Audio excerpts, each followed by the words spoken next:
Hi guys, நம்ம Tamil memory வச்சிங்க demon ஸ்லைல season 4ல episode 7 தான் பார்க்க போகிறோம். வாங்க வீடியோக்குள்ள போயிடலாம்.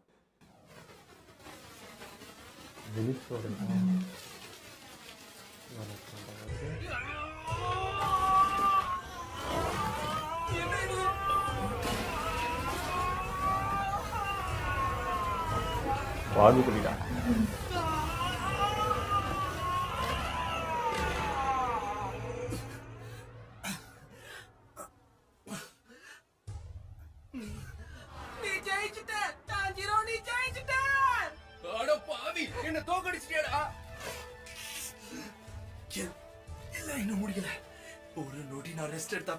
அப்படியே சரிஞ்சு விழுந்துருவேன். பாகுபலி நீங்க இருந்தா காட்டி வச்சிட்டாங்களா? கொஞ்சம் முன்னாடி தள்ளியே தீருவேன். பெரிய கையால மட்டும் இல்ல, என் உடலோட கீழ் பகுதி அதை பயன்படுத்தி தள்ளணும். நம்ம உடலோட மேல் பகுதியை விட கீழ் பகுதியில தான் அதிகமான மசில்ஸ் இருக்கும். மொத்தத்தை மேலே என் கிளியே அம்சனிக்கிற வார்த்தை.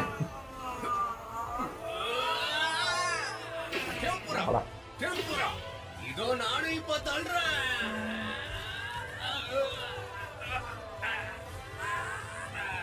இது தள்ளி வந்து மிருகம். எவ்வளவு மென்டலி ப்ரிப்பேர் பண்ணிட்டு போனா இவன் டச்சிங் பண்ணிட்டாங்க. ஐயா ஈவ மட்டும் தான், வேற எதுவும் தேவையில்ல. நான் மட்டும் தான் மிச்சம் இருக்கேனா? நான் இந்த விளையாட்டுக்கு வரல.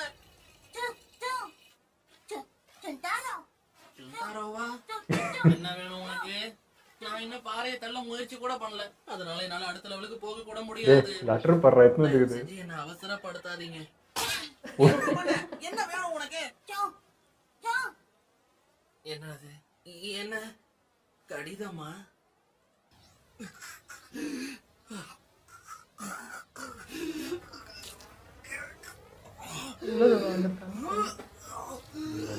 தண்ணி ஆறா ஊத்து.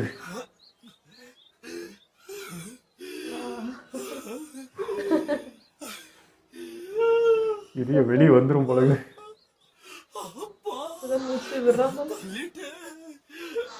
ஒரே மூச்சு பயிற்சி முடிச்சதா?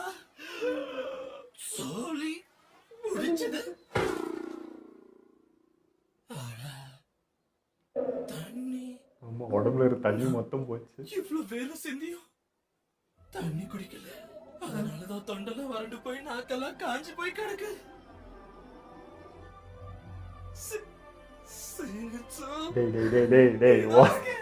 அதுக்குள்ளே ஒரு இறுதி வார்த்தை போயிட்டாரு.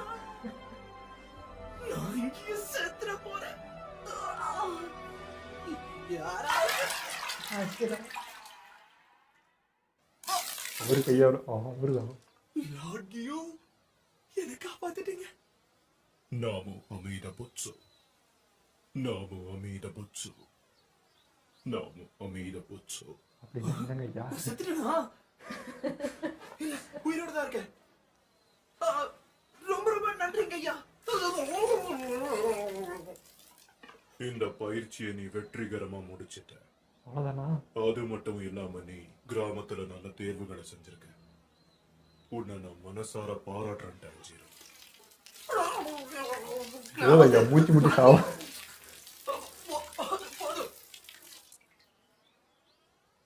நீ ஸ்வாட்ஸ்மித் கிராமத்துல இருந்தப்போ உன் தங்கச்சியோட உயிரை கூட பொருட்படுத்தாம அந்த கிராமத்து மக்களோட உயிரை கூட காப்பாத்திருக்க. அது எல்லாம் வந்துட்டு வெட்கப்பட வேண்டிய அவசியம் இல்லை. நீ ஒரு தலை சிறந்த வாழ்வீரன்.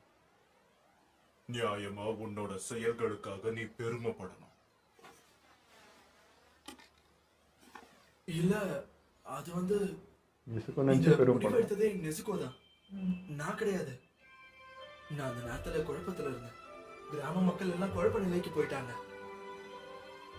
இந்த பாராட்டுக்கு நான் தகுதியானவனே இல்லை. அதை இட்டி வச்சு தரலாம்.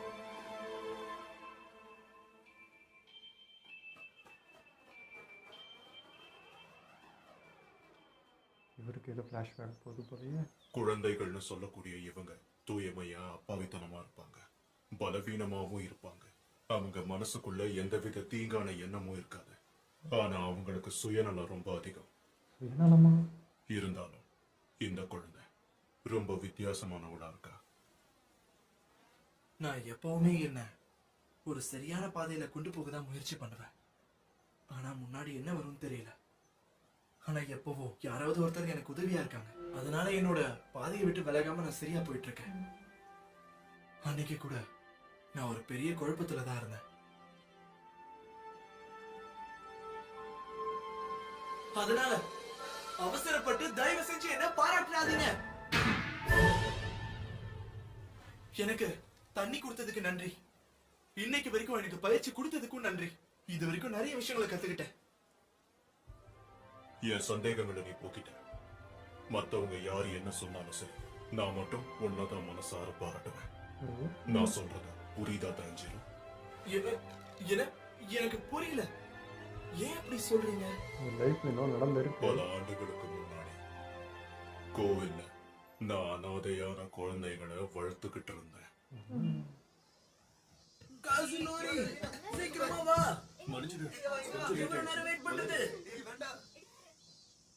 டீச்சர், உண்மையாவே இது பெரிய விருந்துதான். ஆமா, அவராது எதேச்சியா ஒரு கருவாட்டு கடைக்காரரை பார்த்தேன். வியாபாரம் ஆகாத கருவாடுகள் எல்லாம் என்கிட்ட சும்மாவே கொடுத்துட்டாரு. ஸ்மார்ட்டா இருக்காரு. அதனால அந்த நல்ல மனசை படைச்சவருக்கு நன்றி சொல்லுவோம்.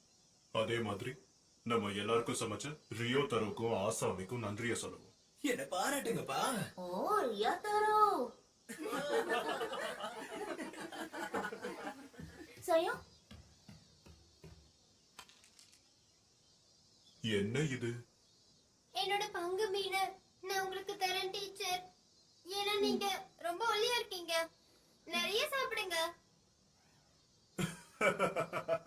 ஓ அப்படியா? உண்மையாவே உனக்கு பெரிய மனசுதான். உன்னோட அக்கறைய நான் பாராட்டுறேன். ஆனா நான் கடினமான பயிற்சி எடுத்தவன், அதனால பசி எனக்கு ஒரு பொருட்டே கிடையாது. ஆனா இப்ப கண்ணுல தண்ணி இல்லையே. இதை எடுத்துக்கிட்டு போய் நெய்யை நல்லா சாப்பிடு, புரியுதா? சரி. உங்களுக்கு பார்த்தா தெரியாது, ஆனா நான் உங்க எல்லார விடையும் சக்தி வாய்ந்தவன். சரி, அப்ப நான் சாப்பிட ஆரம்பிக்கிறேன். வேண்டாம், அது டீச்சருக்காக மட்டும்தான், வேற யாருக்கும் இல்ல.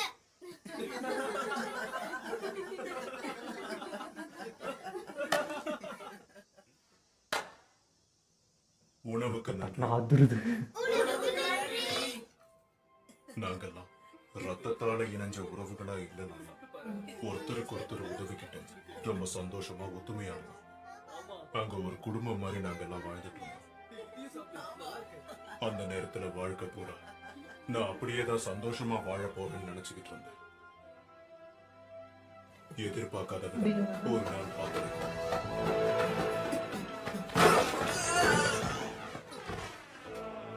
டீமன் தான். இங்க இப்ப நம்ம இன்னும் சுத்த மாதிரி இருக்கு. கோவிலோட சட்டத்தை மீறி சூரிய அஸ்தமத்துக்கு முன்னாடி கோவிலுக்கு வராத ஒரு பையன் ஒரு டீமனை சந்திச்சான். தன்னை காப்பாத்திக்கிறதுக்காக அவன் கோவிலை காட்டி கொடுத்துட்டான். அங்க என்னையும் 8 குழந்தைகளையும் சந்தோஷமா நீ சாப்பிட்டுக்கோன்னு அதுகிட்ட சொல்லிட்டான். ஜெதாய் சுயநலன்னாரா குழந்தைகிட்ட.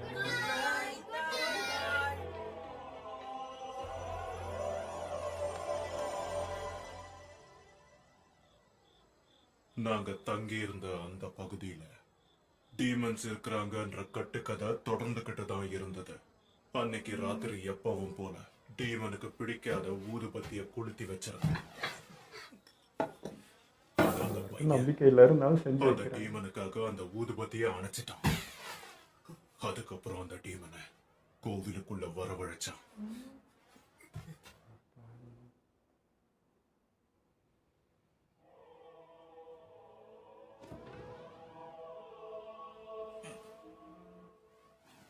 இதெல்லாம் அடிக்கடி பாக்குற மாதிரி இருக்குல்ல. நொடி பொழுதுல 4 குழந்தைங்க செத்துட்டாங்க. மிச்சம் இருக்கிற 4 பேரை மட்டும் தான் என்னால காப்பாற்ற முடிஞ்சது. ஆனா அப்பவும் அதுல 3 பேர் என்னோட பேச்ச கேட்காம பயந்து ஓடிட்டாங்க.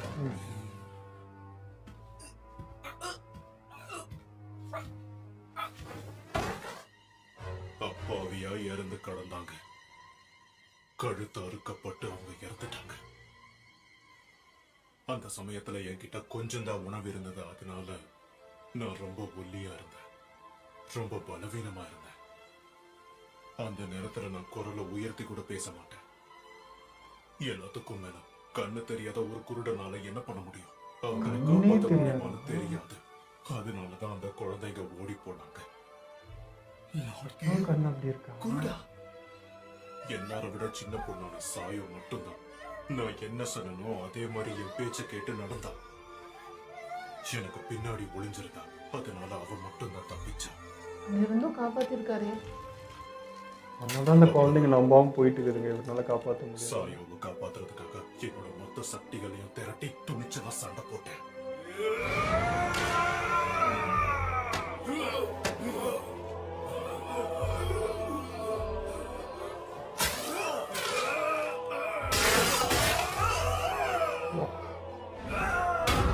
இவனை ஃபர்ஸ்ட் டைம் பார்க்குறாங்கன்னா அட்டாக் மோருக்கு இறங்கிடுறாங்க தைரியமா.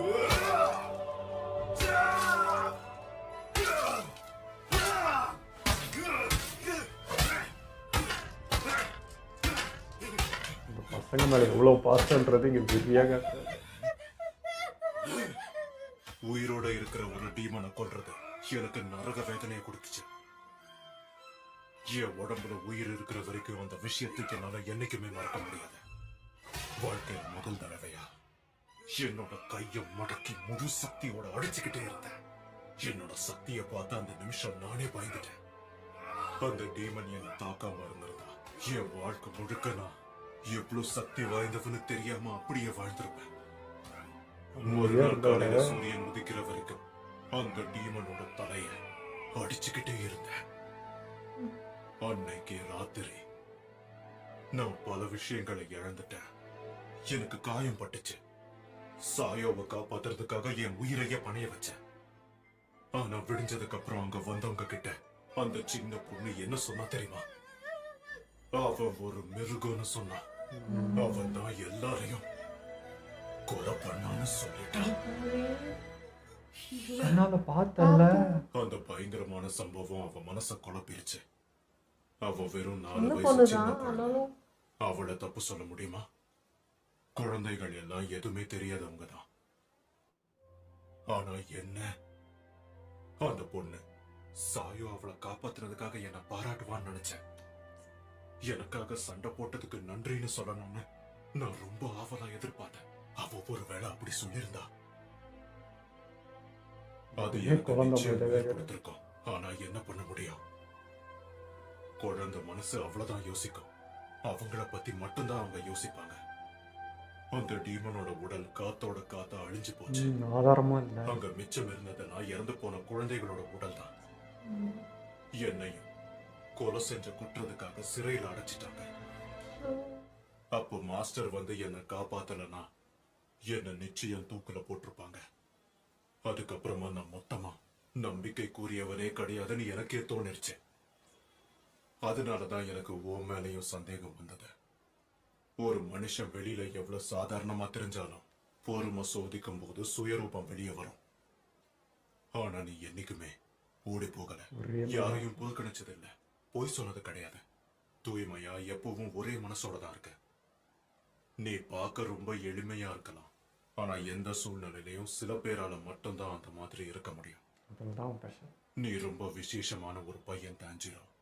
என் ஆத்மாவுடைய கண்களால எத்தனையோ மக்களையும் அவங்க எண்ணத்தையும் பார்த்தவண்ணா நான் கண்டிப்பா தப்பா கணக்கு போட மாட்டேன்.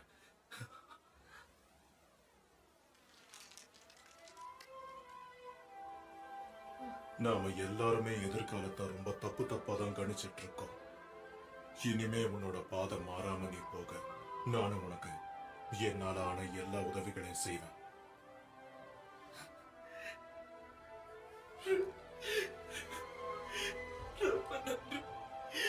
நானும் முழுசா முயற்சி பண்ணுவேன்.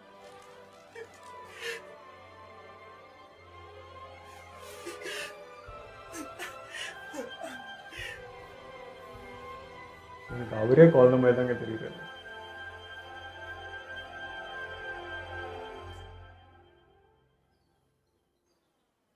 என்கிட்ட உன்னோட பயிற்சி இதோட முடிஞ்சு போச்சு. உன் பயிற்சியை நீ சிறப்பா முடிச்சிட்ட.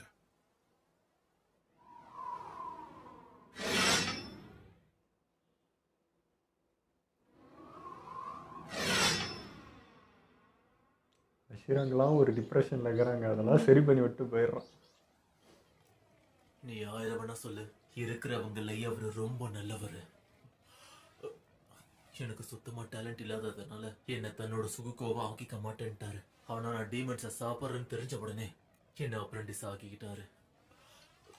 என்னோட ஆரோக்கியம் எப்படி இருக்குன்னு தெரிஞ்சுக்கிறதுக்காக கோச்சோ தோவை எனக்கு அறிமுகப்படுத்தி வச்சாரு. ஏய், நீ நிஜமா தான் சொல்றியா? கோச்சோ என்னை பார்க்கும்போது ஒரு மாதிரியா தான் பார்த்தாங்க. எனக்கு அறிவுரை சொல்லிக்கிட்டே இருப்பாங்க. ஹேய் இனோஸ்கே, அது ஜெனட்சு ஓடுது, நீ சாப்பிட கூடாது. அவன் லெட்டர் வச்சு காட்டவே இல்லை அப்புறம். அப்பனா அவன் வேணாம் தானே அர்த்தம். நான் எழுதி கொடுக்குறேன். அவன் இந்நேரத்துக்கு இங்க இருந்து பதற அடிச்சுட்டு ஓடி போயிருப்பான். இல்ல, எனக்கு தெரிஞ்ச அவன் ரொம்ப பசியோட இருப்பான்னு தோணுது, அதான். அடச்சே போங்கப்பா. எப்போ பார்த்தாலும் அடுத்தவங்கள பத்தி தான் கவலைப்பட்டு இருப்பியா? ஆமா, நீயும் ரொம்ப பிடிவாதக்காரன் தானே. உன்னையும் அவங்க கிட்ட தானே அனுப்பியிருப்பாங்க. கண்டிப்பா அவங்க உன்னை கஷ்டப்படுத்திருக்க மாட்டாங்க. அது என்னோட பிரீதிங் டெக்னிக்ஸ பயன்படுத்த முடியலன்னா நம்ம 2 பேரும் ஒரே நிலையில தான் இருந்திருப்போம். சரி, உங்களோட உடம்பு எப்படி இருக்கு? ஷினோபுக்கு உங்களோட ஆரோக்கியத்தை பத்தி அக்கறை ஜாஸ்தி. உங்களை நல்லா பாத்துக்கிறாங்களா? அப்படியா தோணுது உனக்கு? நல்லா பாத்துப்பாங்கப்பா. நான் சாப்பிட்டு முடிச்சதுக்கு அப்புறம் லார்ட் யூவை தான் பார்க்க போறேன். நீயும் கூட வரியா கென்யா? இல்ல இல்ல, என்னால வர முடியாது. நான் அந்த பாறையை இன்னும் கொஞ்சம் கூட நகர்த்தவே இல்ல. நான் கிட்டத்தட்ட நகர்த்திட்டேன் தெரியும்ல. எனக்கு பிரீத்திங் டெக்னிக் யூஸ் பண்ண தெரியாதுல்ல. உனக்கு பிரீத்திங் டெக்னிக்கை யூஸ் பண்ண தெரியாதா? தோத்தாங்களே. அடப்பாவி.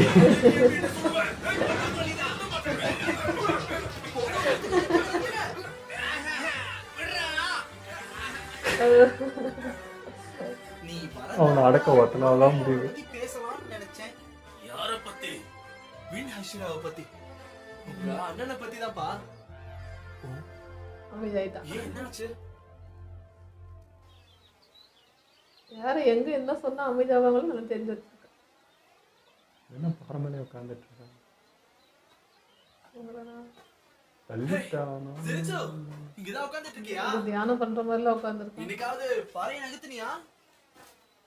இல்ல, இன்னும் இல்ல. இந்த லெட்டர்னாலயா? அப்படியா? பரவாயில்ல, நான் change தெரியுது. என்னோட அடுத்த பயிற்சிக்கு போறேன். நீ நல்லா இருக்கியா? ஜெனிட்சு, நீ கொஞ்ச நாளா பேசுறதே இல்ல, எனக்கு ஒரு மாதிரி இருக்கு. அப்படியா? உன் நல்லதுக்கு சொல்றேன். உன் மொத்த திறமையும் காட்டு. என்னை பொறுத்த வரைக்கும் நான் என்ன பண்ணணும்னு இப்ப எனக்கு தெளிவா புரிஞ்சு போச்சு. நான் அதை செஞ்சே தீருவேன். ஏன் சீரியஸா பேசுறான்? ஏதாவது நடந்துச்சா என்ன? இல்ல நான் ஏதாவது உதவி செய்யணுமா? டாஞ்சிரோ, நீ என்ன பண்ணணுமோ அதை தாராளமா பண்ணு. ஆனா ஆனா லெட்டர்ல அப்படின்னா ரொம்ப இருந்துச்சு. கவலையா இருக்கு.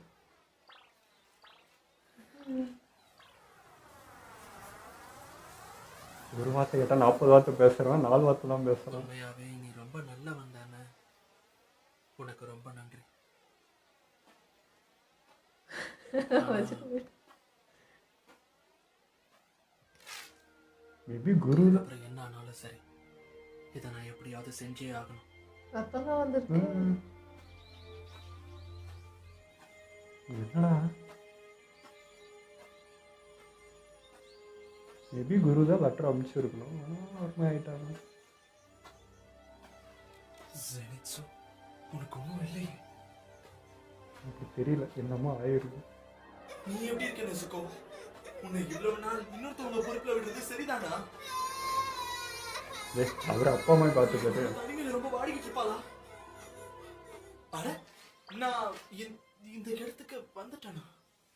அப்போ லார்ட் கியூவோட இடம் இங்கதான் எங்கேயோ இருக்கணுமே.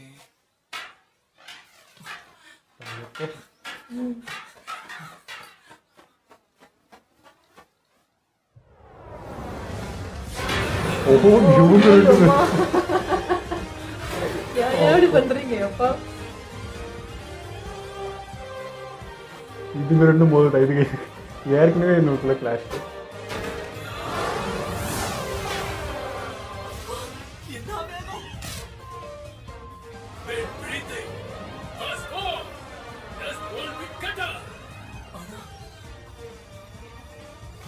நீங்க ட்ரைனிங் எடுக்கிறாங்களா, வஞ்சகத்தை தீர்த்துக்கிறாங்களான்னு தெரியலையே. அதுல மூமெண்ட்டை பார்க்க முடியுது. இம்ப்ரூவ்மெண்ட் ஆயிருக்கு.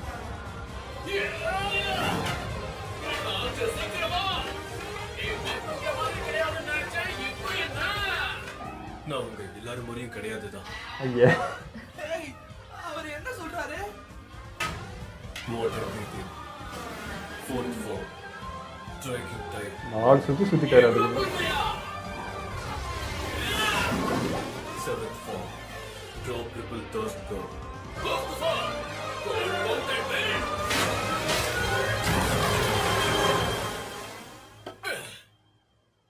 சரி, நம்ம 2 பேர்ல யார் உயிரோட இருக்காங்கன்னு பார்க்கலாம். யோ அவசரப்படாதீங்க, ஒரு நிமிஷம் இருங்க. ஒருத்தர் கொன்னுக்க கூடாது. நீ யாரா குறுக்க? வாயை அவர் ஒண்ணு மதிப்பாரு பாரு அப்படியே. உன்னுடைய தடை உத்தரவு என்னாச்சு? உனக்கு எவ்வளவு தைரியம் இருந்தா எங்களுக்கே உளவு பாப்ப? ரெட்விங் மூச்சிக்கா சண்டை போடுறீங்க? அப்படின்னா சொல்லுங்க, உங்களுக்கு எவ்வளவு வேணுமோ அவ்வளவு சமைச்சு கொடுக்குறேன். எவ்வளவு வேணுமோ சாப்பிடுங்க. நீ என்ன வேணும்னு தானே வெறுப்பேத்திட்டு இருக்க. என்ன? இல்ல, நிஜமா தான் சொல்றேன். லார்ட் சினிமி, உங்களுக்கு ரெட்விங் மூச்சினா ரொம்ப பிடிக்கும்ல? நீங்க உங்க இடத்துல பயிற்சி எடுத்துட்டு இருக்கும்போது நான் பார்த்திருக்கேன். எப்பவுமே எனக்கு சாப்பிட மோச்சி ரைஸும் ரெட்விங் பேஸ்டும் தான் கொடுப்பீங்க. என்ன வாசனை! எப்பவும் நீங்க திரும்பி போகும்போது மார்ச்சாட்டி அப்புறம் ரெட்விங் வாசனை வந்துகிட்டே இருக்குமே, எனக்கு நல்லா தெரியும். இங்க பாரு செனேமியா, உனக்கு ரெட்விங் மூச்சுன்னா ரொம்ப பிடிக்குமா?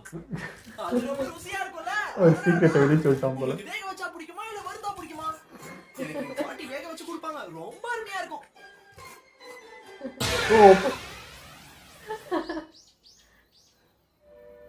இருவிட காப்பாத்தி விட்ட. ஆஹா. ஐயோ. அட. லாக்கி. படுக்க போட்டிருக்காங்களே அவனை. செனேமி வந்து ரொம்ப கோவப்பட்டு எங்க இருந்து போயிட்டான். அப்படியா? ஒரு டாப் சீக்ரெட் வெளியே சொல்லிட்ட போல. ரெண்டு பேரும் சண்டை போட்டுக்கிட்டீங்க. நாங்க சண்டை போடல, நாங்க ஹஷிரா ட்ரைனிங் எடுத்துட்டு இருந்தோம். அப்படி தெரியலையே. ஒரு ஹஷிரா இன்னொரு ஹஷிரா கூட சண்டை போடுற பயிற்சி. ஓஹோ, அப்படி. ஆஹா, இப்பதானே புரியுது. கட்டையை பயன்படுத்துறீங்கல்ல? ஐயோ, இப்பதான் புரியுது. குறுக்க வந்ததுக்காக மன்னிச்சிருங்க. இல்ல, நீ குறுக்க வரல. எனக்கே அவன்கிட்ட எப்படி பேசணும்னு தெரியல. சனேமி வந்து ரொம்பவே கோவமா தான் இருக்கான். ஆனா சனேமிக்கு ரொம்ப பிடிச்ச உணவு என்னன்னு தெரிஞ்சுக்கிட்டதுல சந்தோஷம். இனிமே ரெட்விங் மூச்சியை நான் எப்பவுமே என் கூட வச்சுக்கிறேன். சனேமியை பார்க்கும் போதெல்லாம் அவனுக்கு பரிசா கொடுக்குறேன். பழகணும்னு ஆசைப்படுறாரு, மாற்றம் தான். அப்படி பண்ணா நாங்க நல்ல நண்பர்கள் ஆயிடும்னு நினைக்கிறேன். நானும் அதே பண்றேன். இன்ட்ரோட்ட உடச்சிட்டாரான்.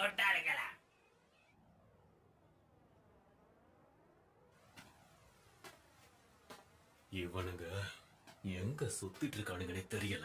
விளையாட்டு கூட சிரிக்க மாட்டேன். மீச்சிரும் எங்கதான் போவாங்கன்னே தெரியல.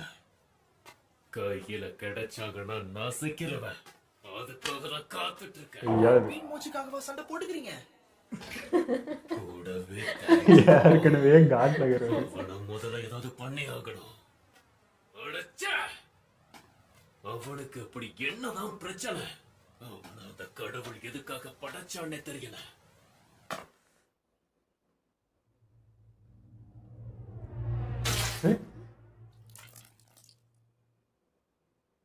அந்த கண்ணா? ஆமா. அப்ப இங்க டீமன் இருக்குன்னு கன்ஃபார்ம் பண்ணிடுவாரு. என்ன இது இவ்வளவு அருவருப்பா இருக்கு?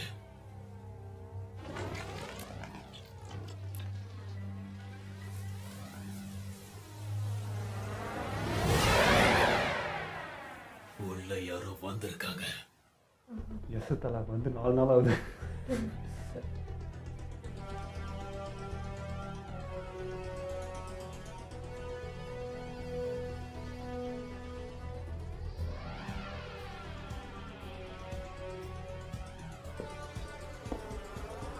மூசா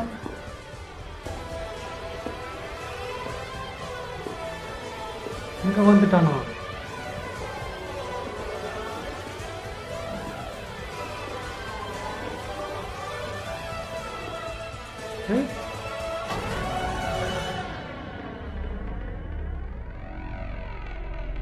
நம்ம இடத்துக்கே வரோம்.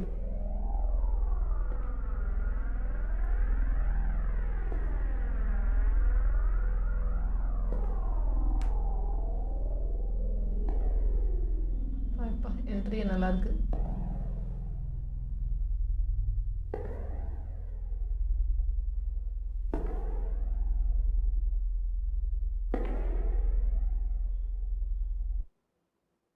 என்ட்ரி அது. ஓ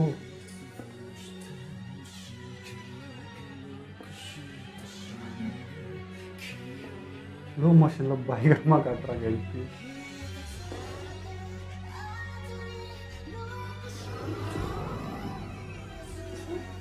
ஒரு மாதிரி உடம்பு ஜில்லுன்னு ஆகுது அதை பார்க்கும்போது. யாராவது குருகிட்ட தான்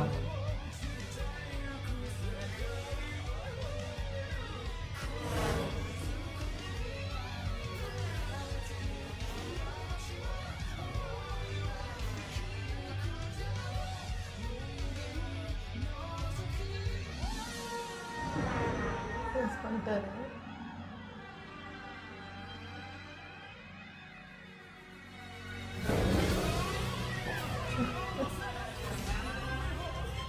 இவ்வளோ ஸ்டைலிஷாக ஒரு வில்லனை காமிச்சா என்னதான் பண்ணுறதுன்னு புரியலையே.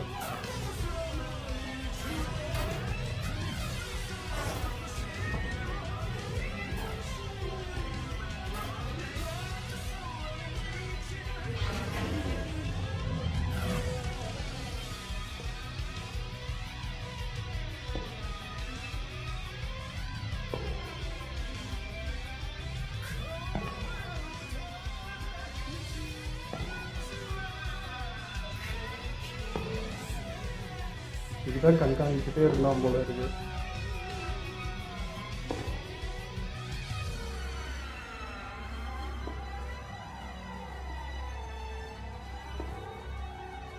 ஆனால் எப்பவுமே வராதவன் இப்போ எந்த தைரியத்தில் இவ்வளோ சீக்கிரம் உள்ள வராதுதான் புரியல. அந்த சீன்ல தியேட்டர்ல வந்தனா பயங்கரமா சிரிச்சிருப்பாங்க. தெரியல.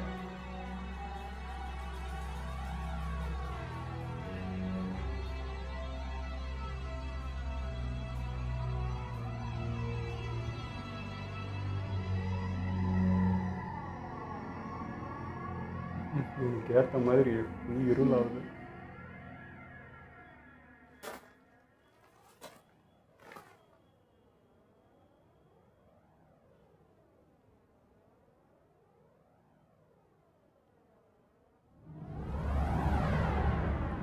கரெக்டாக முடியாமல் படுத்து இருக்கப்போ வரல நீ.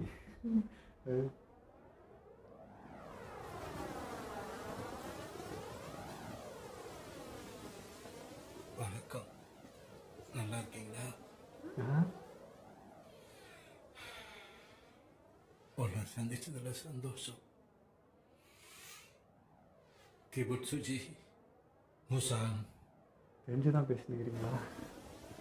எனக்கு உங்களை பார்க்கவே ரொம்ப அருவருப்பா இருக்கு ககாயா.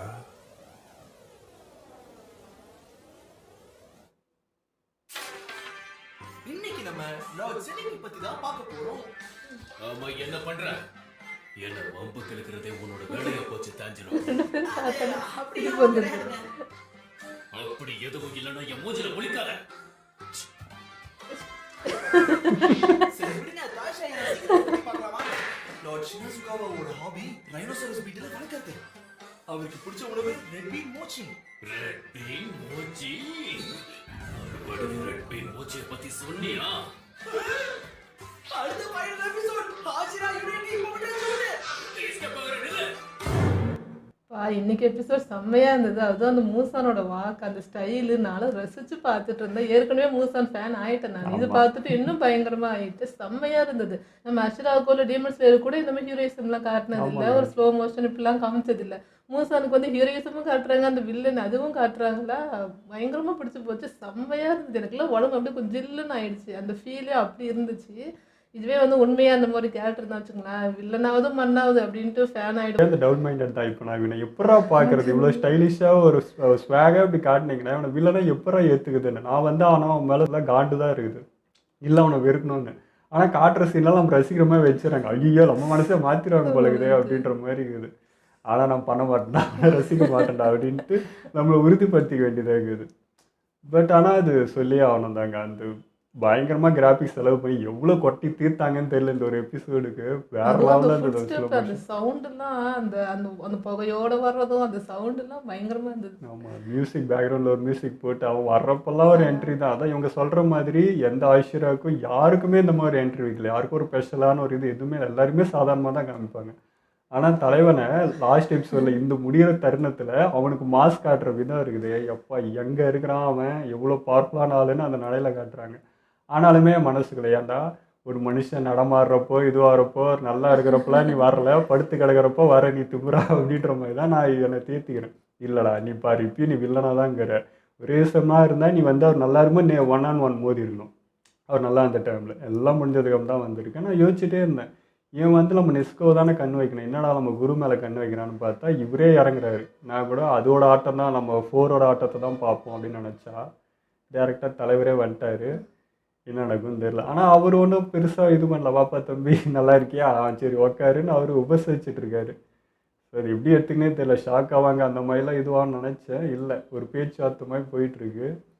அது என்னன்னு தெரில, என்ன மோட்டிவேட் இப்போ இங்கே வந்திருக்கான், பிளான் இல்லாமல் வந்திருக்க மாட்டான். ஏன்னா இவ்வளோ வந்திருந்தா எப்போ நினச்சிருந்தாலும் வந்திருக்கலாம். பட் இப்போ வந்திருக்கானா ஏதோ பெருசாக ஏதோ பண்ணியிருக்கான்னு தான் அர்த்தம், இல்லை பண்ண போகிறான்னு அர்த்தம்.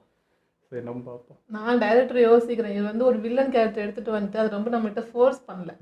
வில்லன் சொல்லி ஓவரா காமிக்கல. அதிகமா வில்லன் கேரக்டர் ஏதாவது ஒன்று பண்ண வச்சு அப்படியும் ஓவர் டூவா எதுவுமே பண்ணல. அப்பப்போ ஒரு சீன் காமிச்சு அந்த ஆறாவை மட்டும் நம்மளை ஃபீல் பண்ண வைக்கிறாரு பாருங்க. செம்மையா இருந்தது. இவங்க சொல்ற அதே எண்ணம் தான் எனக்கும் இருக்குது. அவன் இப்போ மூசானோட ஃபர்ஸ்ட் என்ட்ரி பாருங்களேன், அப்போலேருந்து இப்போ இந்த லாஸ்ட் என்ட்ரி வரைக்கும் அவனுக்கு காட்டுற பில்டப்பு, அந்த மாசு, அவனுக்கு காட்டுற அந்த ஒரு எக்ஸ்ட்ரா ஒரு இது இருக்கு பாருங்க, ஒரு ஐப்பு. அது எப்படி என்ன மோட்டிவ்ல இப்போ அவர் அப்படி காட்டுறாருன்றது தான் எனக்கு குழப்பமாகவே இருக்குது. இப்போ இவனை ரசிங்கன்றீங்களா இல்லை வெறுக்கிற மாதிரி எந்த சினிமே இல்லை. ஏன்னா ஒரு சின்ன ஷாட் வந்தால் கூட அவன் வந்து பார்த்தீங்கன்னா பிரம்மாண்டமாக இருக்கும். அவன் உட்காந்துட்டுக்க ஸ்டைல் எல்லாமே ரசிக்கிற மாதிரி அவனை காமிச்சிட்டு இவனை வெறுங்கடா அப்படின்னா என்ன பண்ணுறது நாங்கள்?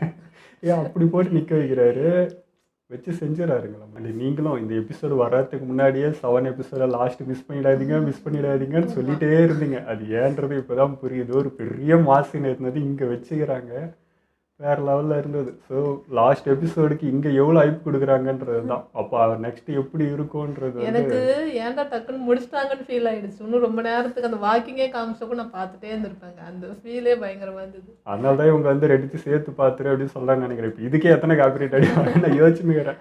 ஃபுல்லாக சாங்காக இருக்கேன்ட்டு பார்ப்போம். எப்படியோ நான் இப்போ இன்றைக்கி வந்துடுறது, நெக்ஸ்ட் எபிசோட் நம்ம நாளைக்கே பண்ணிவிடுவோம். ஏன்னா இது ஒன்றா சேர்க்குறதுன்றதெல்லாம் ஆகாத காரியம். சரி இது இந்த பக்கம்னா அந்த பக்கம் ஒருத்தங்கிறானே ஜெனிட்ஸ், அவனுக்கு என்னடா ஆச்சு, ஒரு லெட்டர் படித்ததுக்கு இவ்வளோ சேஞ்சா அப்படின்ற மாதிரி இருக்குது. ஒரு கொஷின் கேட்டாலே 40 வார்த்தை பேசுகிறவன் இன்னைக்கு 4 வார்த்தை தான் பேசுகிறான். ஒரு மாதிரி அவன் இது அவனே இல்லையடா அப்படின்ற மாதிரி பிளட்லாம் வேற வந்துருந்துச்சு. என்ன பண்ணா என்ன ஆச்சு ஒண்ணுமே தெரியல.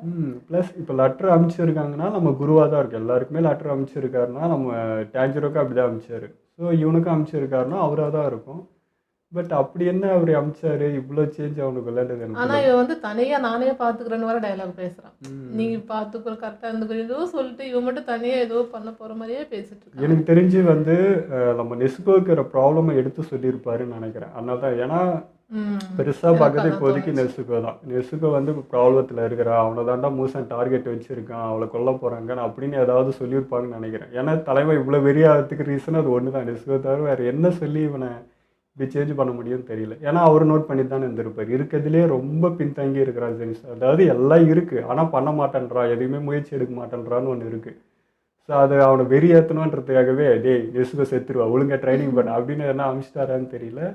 ஆளே டோட்டல் சேஞ்ச். அடுத்து நம்ம இன்னோசக்கி, அவனை பற்றி என்னங்க சொல்கிறது, அவனுக்கு வந்து ஃபுல்லாக ஈகோ தான். அவன் முடிச்சிட்டானா நான் முடிச்சிடும் அவ்வளோதான். அவனுக்கு உட்காந்து ப்ரீத்திங் சொல்லி இந்த டெக்னிக் அதெல்லாம் இல்லை. அவன் முடிச்சிட்டானா நான் தள்ளிடுவேண்டா அப்படின்ட்டு அவர் முடிச்சிட்டாரு.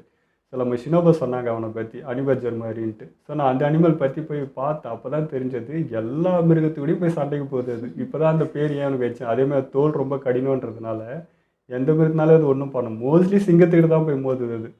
ஸோ அந்த பேர் இவனை கரெக்டாக தான் வச்சுக்கிறாங்கன்னு தோணுச்சு. அடுத்து நம்ம ஸ்டோன் ஆஷிராங்க. அவர் வந்து இருக்கிறதுலே வந்து ரொம்ப மெச்சூரான ஒரு ஆள். அதாவது மற்ற ஆஷிரா விட இவர் வந்து ரொம்ப மெச்சூராக நடந்துக்கிறாரு, ஒரு பெரிய மனுஷனாக தெரியாதுன்னு நினச்சேன். பார்த்தா இவர் தான் அநியாயத்துக்கு குழந்தையாகிறாரு.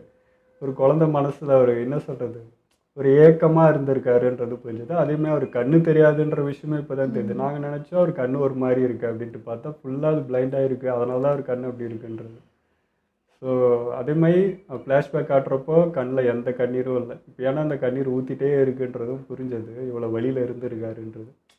அது அவருக்கு புரியுது நல்லாவே, ஒரு குழந்தை தான், அதுக்கு தெரியல, தெரியாமல் தான் சொல்லிடுச்சுன்னு. பட் நான் ஏங்கின விஷயம் இல்லை அது. நான் இத்தனை நாள் பார்த்துக்கினேன், அந்த குழந்தைங்களே என்னை நம்பாமல் ஓடிச்சுங்க தப்பிக்க போனேன். ஏன்னா என் கண்ணு தெரியாது, இவன் என்ன நம்ம காப்பாற்றிட போகிறான்ட்டு அது என்னமா இல்லை பயந்து ஓடிச்சுங்களான்னு தெரியாது. நம்பி ஒரு குழந்தை பின்னாடி நின்றுச்சு. அதுக்காக அவர் சத்தியம் மீறி இத்தனை நாள் பொறுமையாக இருந்தார். ஒரு வாய்ஸு கூட ஏற்றி பேசாத ஒரு ஆள் வந்து ஃபஸ்ட் டைம் டீமனை பார்க்குற தைரியமாக போய் சண்டை போட்டு எல்லாம் பண்ணால் அட்லீஸ்ட் அந்த குழந்தை வந்து நம்ம காப்பாற்றிட்டாங்களே அப்படின்னு நினைக்கணும்னு பார்த்தா அது நம்மளே வந்து மாஸ்டர்னு சொல்லிடுச்சுன்றப்போ அது பெரிய வழியாக இருக்கும். ஸோ அது அப்படியே மனசுக்குள்ளே இருந்திருக்கு. பசங்களாம் இப்படி தான் இருப்பாங்க, சுயநலமாக இருந்துப்பாங்க அப்படின்றப்போ நம்ம டேஞ்சரோ அப்படியே அதுக்கு ஆப்போசிட்டு. ஸோ அதை தான் அவர் வந்து செக் பண்ணி பார்த்தாரு. அவனை அப்படி தான் நினச்சிருக்காரு. நம்ம நினச்சது தப்பு, அப்படி எல்லாருமே அப்படி இருக்க மாட்டாங்கன்றது தான். ஒரு குழந்தை அன்றைக்கி பண்ண தப்பு, அது உயிர் பயத்தில் இந்த இடத்த காட்டி குத்துச்சு. இன்னொரு குழந்தை அது என்னன்னே புரியாமல் இவரை காட்டி குத்துச்சுன்றப்போ அவர் அந்த மென்டாலிட்டிலே இருந்திருக்காரு. இன்னும் அந்த குழந்தையாகவே இருந்திருக்காரு. இப்போ தான் வளர்றாரு சொல்லப்போனால். ஸோ அதுவுமே சூப்பராக இருந்தது. டேஞ்சரோ வந்து என்ன சொல்கிறது, பசங்கள்கிட்டையும் நிறைய மாற்றத்தை கொண்டு வந்துடுறான், தைரியத்தை கொடுத்துட்டு போயிடுறான். அஷிரா மனசுக்குள்ளே ஒரு பாரம் இருக்குது, அதையும் குறைச்சிட்டு போயிடுறான். அவனால் முடியாத ஒரே ஒரு ஆள் இந்த இவர் தான், இந்த கீரிப்பிள்ளை. இவர் ஒருத்தரை மட்டும்தான் அவனால் மாற்ற முடியல, இது எல்லாரையுமே மாற்றிட்டான் மோஸ்ட்லி. ஸோ அதுவும் வேறு ரகம் இருக்குது. அப்புறம் எனக்கு 2 விஷயம் ரொம்ப பிடிச்சது என்னன்னா, டான்ஜரோ வந்து தனக்கு சம்மந்தம் இல்லாத ஒரு புகழையோ ஒரு பெருமையோ அவன் எடுத்துக்கவே இல்லை. அது எனக்கு ரொம்ப பிடிச்சிருந்தது. அந்த மாதிரி பார்க்குறதே இப்போ கொஞ்சம் ரேராக இருக்குது. மோஸ்ட்லி அப்படி இருக்க மாட்டாங்க சில பேர். ஸோ அந்த விஷயம் பிடிச்சிருந்தது. நெக்ஸ்ட்டு வந்து இப்போ நம்ம இவ்வளோ தான் பாசிட்டிவாக இருந்தாலும் நல்ல மனுஷனாக இருந்தாலும் அதை வந்து புரிஞ்சுக்கிற, அதை வந்து ரெஸ்பெக்ட் பண்ணுற பர்சன் ஆப்போசிட்டில் இருந்தேன்னா அந்த லைஃப் ரொம்ப பிளெஸிங்ஸாக இருக்கும். ஸோ அதுவும் இங்கே வந்து ஸ்டோன் ஆசிரமும் டான்ஜரோவும் அது அமைஞ்சது. சொல்கிற மாதிரி டான்ஜரோவுக்கு எல்லா இடத்துலையும் பார்த்தீங்கன்னா அது அவனுக்கு அமைஞ்சுது. அதனாலே எல்லாரும் சொல்ல சொல்ல அவனுக்கு இன்னும் அந்த நல்ல விஷயத்த அதிகப்படுத்திக்கிட்டே போகிறான். அந்த கேரக்டரை இன்னும் என்ன சொல்கிறது மெருகேற்றிட்டே போயிட்டே இருக்கான். ஸோ அதுவே ரொம்ப நல்லா இருக்கு. ஓகே, இதெல்லாம் வீடியோ முடிச்சுப்போம். மறக்காமல் லைக் பண்ணி ஷேர் பண்ணுங்கள், மறக்காமல் சப்ஸ்கிரைப் பண்ணிடுங்க.